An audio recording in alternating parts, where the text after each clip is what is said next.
कौए और उल्लू। बहुत समय पहले की बात है कि एक वन में एक विशाल बरगद का पेड़ कौओं की राजधानी था। हजारों कौए उस पर वास करते थे।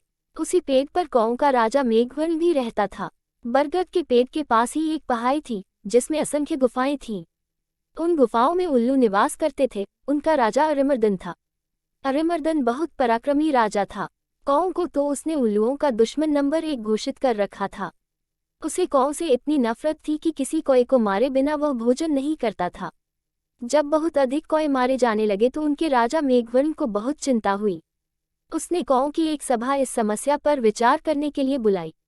मेघवर्ण बोला, मेरे प्यारे कौओं, आपको तो पता ही है कि उल्लुओं के आक्रमणों के कारण हमारा जीवन असुरक्षित हो गया है।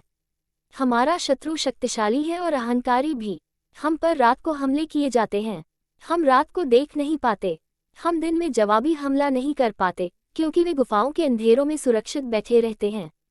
फिर मेघवर्ण ने सियाने और बुद्धिमान कौओं से अपने सुझाव देने के लिए कहा। एक डरपोक कौवा बोला, हमें उल्लू से समझौता कर लेना चाहिए। वह जो शर्तें रखें हम स्वीकार करें। अपने से तख्तवर दुश्मन से पिटते रहने में क्या तुक है। बहुत से कौओं ने कां कां करके विरोध प्रकट किया।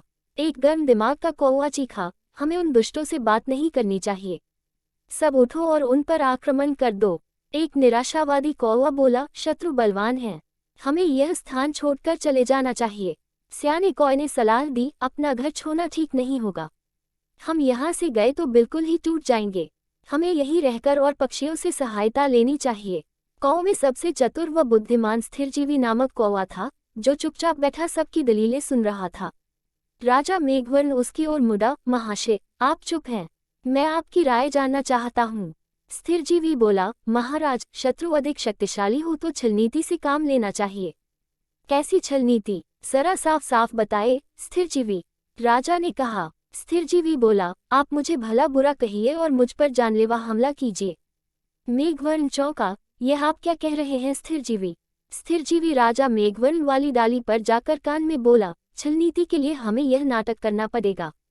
हमारे आसपास के पैदों पर उल्लू जासूस हमारी इस सभा की सारी कार्यवाही देख रहे हैं। उन्हें दिखाकर हमें फूट और झगड़े का नाटक करना होगा। इसके बाद आप सारे कौओं को लेकर ऋषिमुख पर्वत पर जाकर मेरी प्रतीक्षा करें। मैं उल्लुओं के दल में शामिल होकर उनके विनाश का सामान जुटाऊंगा। घर का भेदी बनकर उनकी लंका ढाऊंगा। फिर नाटक शुरू हुआ। स्थिरजीवी चिल्लाकर बोला, मैं जैसा कहता हूँ वैसा कर राजा के बच्चे, क्यों हमें मरवाने पर तुला है। मेघवर्ण चीख उठा, गद्दार, राजा से ऐसी बदतमीजी से बोलने की तेरी हिम्मत कैसे हुई। कई कौए एक साथ चिल्ला उठे, इस गद्दार को मार दो। राजा मेघवर्ण ने अपने पंख से स्थिरजीवी को जोरदार झापड़ मारकर तनी से गिरा दिया और घोषणा की, मैं गद्दार स्थिरजीवी को कौवा समाज से निकाल रहा हूँ। अब से कोई कौवा इस नीच से कोई संबंध नहीं रखेगा। आसपास के पैदों पर छिपे बैठे उल्लू जासूसों की आंखें चमक उठी। उल्लुओं के राजा को जासूसों ने सूचना दी कि कौओं में फूट पड़ गई है। मारपीट और गाली गलौच हो रही है। इतना सुनते ही उल्लुओं के सेनापति ने राजा से कहा, महाराज, यही मौका है कौओं पर आक्रमण करने का। इस समय हम उन्हें आसानी से हरा देंगे। उल्लुओं के राजा अरिमर्दन को सेनापति की बता सही लगी। उसने तुरंत आक्रमण का आदेश दे दिया। बस फिर क्या था, हजारों उल्लुओं की सेना बरगद के पेड़ पर आक्रमण करने चल दी।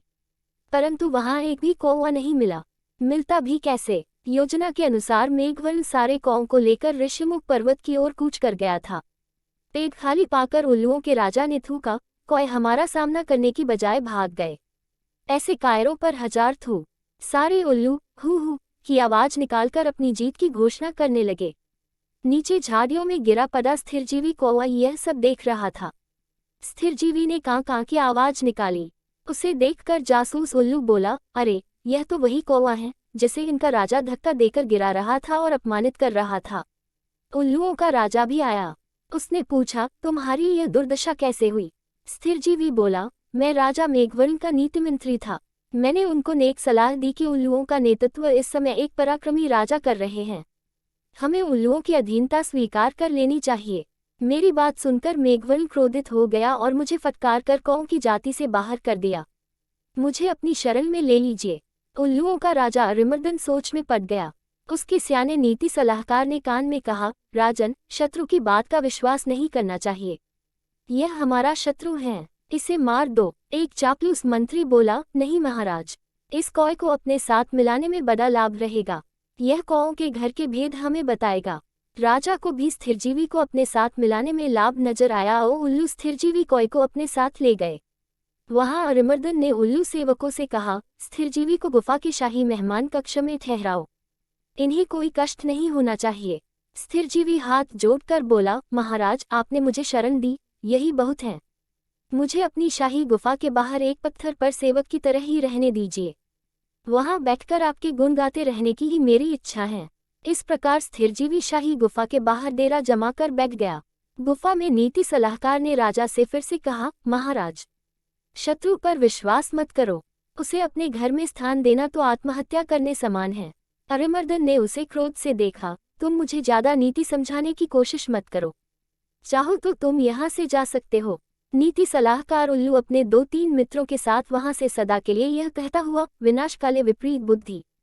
कुछ दिनों बाद स्थिरजीवी लकैया लाकर गुफा के द्वार के पास रखने लगा। सरकार, सर्दियां आने वाली हैं। मैं लकैयों की झोपड़ी बनाना चाहता हूं ताकि ठंड से बचाव हो। धीरे धीरे लकैयों का काफी ढेर जमा हो गया। एक दिन जब सारे उल्लू सो रहे थे तो स्थिरजीवी वहां से उठकर सीधे ऋषिमुख पर्वत पर पहुंचा, जहां मेघवर्ण और कौओं सहित उसी की प्रतीक्षा कर रहे थे। स्थिरजीवी ने कहा, अब आप सब निकट के जंगल से जहां आग लगी है एक एक जलती लकई चोंच में उठाकर मेरे पीछे आइए। कौओं की सेना चोंच में जलती लकैयां पकड़ स्थिरजीवी के साथ उल्लुओं की गुफाओं में आ पहुंचा। स्थिरजीवी द्वारा ढेर लगाए लकैयों में आग लगा दी गई। सभी उल्लू जलने या दम घुटने से मर गए। राजा मेघवर्ण ने स्थिरजीवी को कौआ रत्न की उपाधि दी। सीख, शत्रु को अपने घर में पनाह देना अपने ही विनाश का सामान जुटाना है।